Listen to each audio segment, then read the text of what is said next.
I really want to emphasize the treatment of Job by his so-called friends. But before I do, I think it's really important that we lay the foundation of what Job was truly experiencing during this time. If you aren't able to truly get into Job's shoes and empathize with him, then you won't feel the full weight of just how badly these friends were treating him. Maybe you've experienced one of the things Job has. Maybe you lost a child. Maybe you lost your health. Maybe you lost your livelihood, your business, your home. Or maybe someone you love lost one of those things. So let's say your friend had a house fire and lost everything. Or your friend has cancer and has spent the last weeks or months in a hospital. Or your friend just lost their child. You know they're suffering. You know everything they've been through. Can you imagine approaching this person when they're expressing their grief and their anger and just all those emotions coming out during their suffering? Can you imagine rebuking a person in that moment? Like saying to the person who lost their home in a house fire, well, be grateful that you're not dead, stop complaining. Or the person with cancer, well, this is the Lord's will. If the Lord wanted to heal you, he'd heal you. And you need to just, get some strength and get through this. Or to the mother that lost the child, well, everybody dies, Everybody dies. Your son's in heaven. So, what are you complaining about? So all that sounds terrible. And I would hope that anyone thinking of those scenarios would feel like I would never say that to someone when they were suffering in that way. So let's look at Job's situation and how severe it was. So in a very quick span of time, Job lost all his animals, his oxen, his donkey, his sheep, lost them all, killed or stolen, and then his servants and shepherds all killed. So his livelihood is gone, wiped away. Then he loses all his children. Not one child, all his children at once. And if that wasn't enough, then he gets covered in boils from head to toe. Visualize this.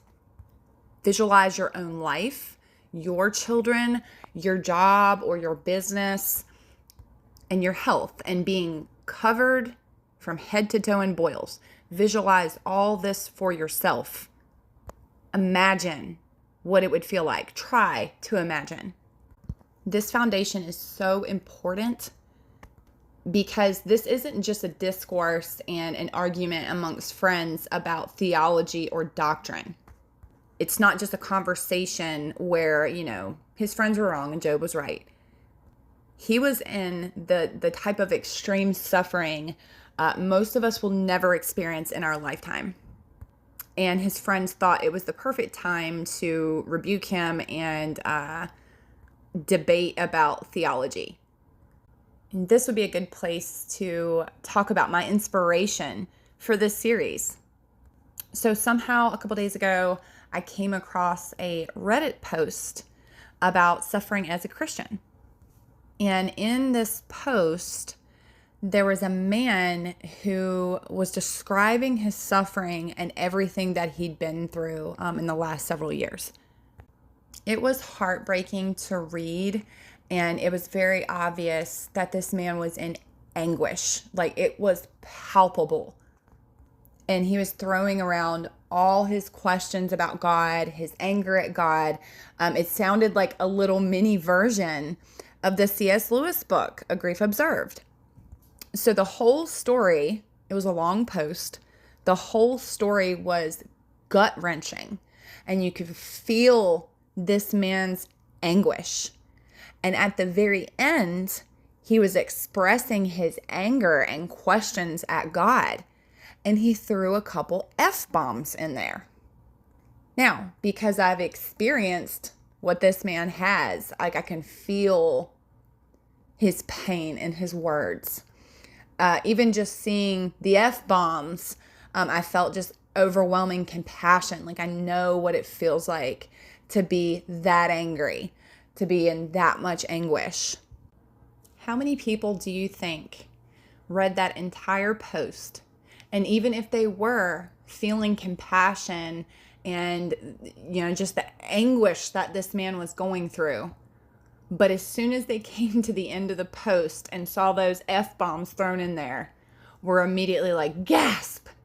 And everything they read was thrown out the window, and they're solely focused on this Christian man just said the F word. Oh my gosh. Anyone ever just hit their thumb with a hammer? Stubbed their toe on the couch? Did a 4-letter word slip out of your mouth? If not, maybe that hammer didn't hit your thumb hard enough. Because if you really believe that when you go through something extremely painful, that your response is going to be cheese then rice, you haven't gone through anything nearly painful enough. So Job's friends witnessed everything that he went through. And they go to see him, and the first time he speaks and starts expressing his anguish, it can be likened to them hearing him drop the F-bomb. Suddenly, everything that he experienced is out the window, and they're solely focused on what he just said in his anguish. So the first response from one of his friends is this: in the past, you have encouraged many people. You have strengthened those who were weak. Your words have supported those who were falling. You encourage those with shaky knees. But now when trouble strikes, you lose heart. You are terrified when it touches you. Does your reverence for God give you confidence? Doesn't your life of integrity give you hope? So in essence, the first rebuke is, where's your faith? You're a hypocrite. Look at all these people you encouraged before, but now when trouble comes to you, you can't take it. The emotions I feel when I read that are just overwhelming. Like, my blood is boiling. First of all, I bet Job never encouraged someone that lost literally everything in their life. Job's situation was very unique. Maybe he encouraged someone, that lost a child or lost their home. But I doubt there was anyone in the vicinity who experienced all the suffering that Job did. Nevertheless, he did encourage others when they were suffering. And here his friends were when he was suffering beyond belief, and they were not encouraging him. The difference between Job and his friends were their heart postures. Job encouraged those who were suffering with the truth. Job's friends beat him with the truth. It reminds me of what Jesus said about the Pharisees. In Matthew 23, 1-4, he said, "Then Jesus said to the crowds and to his disciples, 'The teachers of religious law and the Pharisees are the official interpreters of the law of Moses. So practice and obey whatever they tell you, but don't follow their example. For they don't practice what they teach. They crush people with unbearable religious demands and never lift a finger to ease the burden.'" Is it true that we should have faith in all circumstances? Of course. Do we always have faith in all circumstances? No. We're human beings. If we could obey the law of God perfectly, we wouldn't have needed Jesus. Why are we supposed to bear one another's burdens if that person is expected to carry the weight alone? So after rebuking Job for not having enough faith, they then start to accuse him that everything that happened to him is his fault. And Job has such a wise response to this, because even if he had sinned, you're still not supposed to go rub someone's nose in it. And the horrible thing is that he hadn't sinned. He hadn't done anything to deserve this, and they were accusing him. But even if he had done something, they're still not supposed to rub his nose in it. In Job 19:2-7, he says, "How long will you torture me? How long will you try to crush me with your words? You have already insulted me 10 times. You should be ashamed of treating me so badly. Even if I have sinned, that is my concern, not yours. You think you're better than I am, using my humiliation as evidence of my sin. But it is God who has wronged me, capturing me in his net. I cry out, 'Help!' but no one answers me. I protest, but there is no justice." I experienced this so many times, but even here recently, I had 3 different examples of this happening in my life. I had one person accuse me and blame me for my own persecution and my own trials. I had another person rebuke me and tell me to be grateful. And then I had another person judge me when I expressed my anger at God by saying, "How dare you be angry at God? I've never been angry at God." Trust me when I say, if you are going through this, my God, I am so sorry. I am so sorry that you've experienced this type of treatment from people in the midst of the worst pain you've ever experienced. These people can't even see their own hearts when they're saying these things to you, and they're not understanding a simple truth that C.S. Lewis quoted in his book. You never know how much you really believe anything until its truth or falsehood becomes a matter of life and death to you. It is easy to say you believe a rope to be strong and sound as long as you are merely using it to cord a box. But suppose you had to hang by that rope over a precipice. Wouldn't you then first discover how much you really trusted it?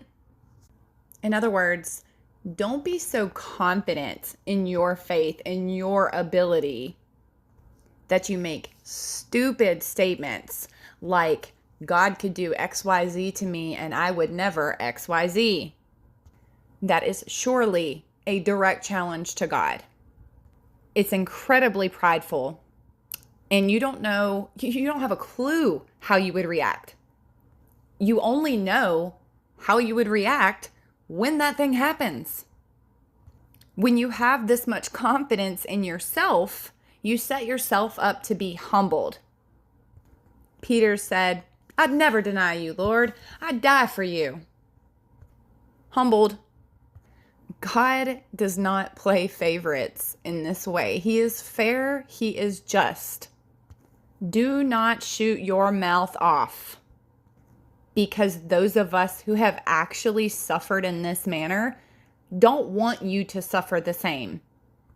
Even when you have kicked us when we were down. But again, to the one experiencing this, I am so incredibly sorry for your pain. If nobody else says that to you, I am so incredibly sorry for your pain. Be authentic with God as Job was. Let every emotion, every question, all your anger out.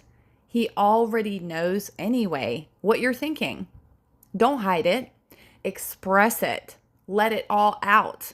This is basically what the Lord was praising Job for in the end. He was authentic. He wasn't fake. He wasn't being prideful like his friends. He came to God with his real, raw emotions and questions, even if they were wrong, even if he made mistakes. And the Lord values that. Don't rely or depend on people. They're going to let you down. They're going to hurt you. Be as vulnerable and transparent with God, no matter how ugly it is, no matter how many F-bombs you drop, because that's real relationship.